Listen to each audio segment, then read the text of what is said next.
James the Red Engine. James and the Top Hat.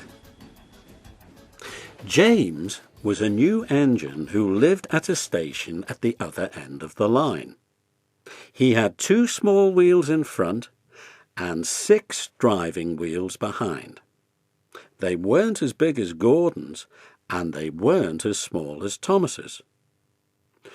"You're a special mixed traffic engine," the Fat Controller told him.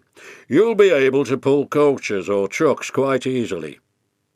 But trucks are not easy things to manage, and on his first day they had pushed him down a hill into a field.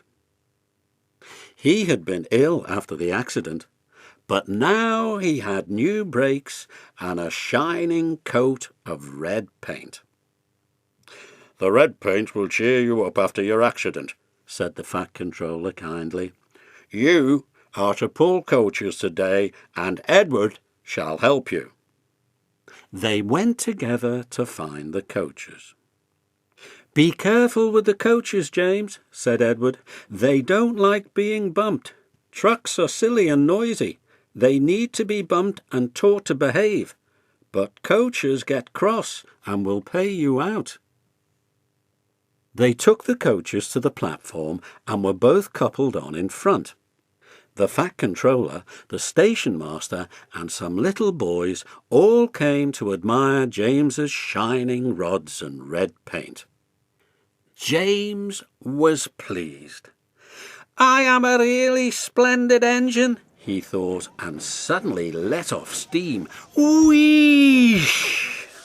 The Fat Controller, the station master, and the guard all jumped, and a shower of water fell on the Fat Controller's nice new top hat. Just then the whistle blew, and James thought they had better go. So they went. Go on," he puffed to Edward.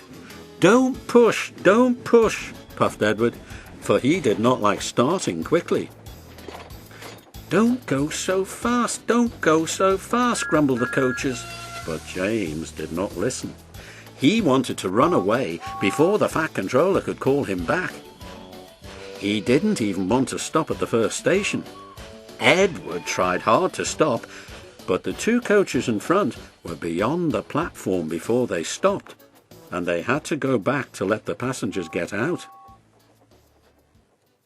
Lots of people came to look at James, and as no one seemed to know about the Fat Controller's top hat, James felt happier.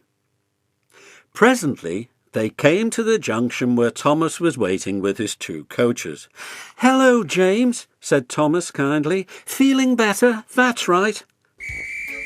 "Ah, that's my guard's whistle. I must go. Sorry I can't stop. I don't know what the Fat Controller would do without me to run this branch line." And he puffed off importantly with his 2 coaches into a tunnel. Leaving the junction, they passed the field where James had had his accident. The fence was mended, and the cows were back again.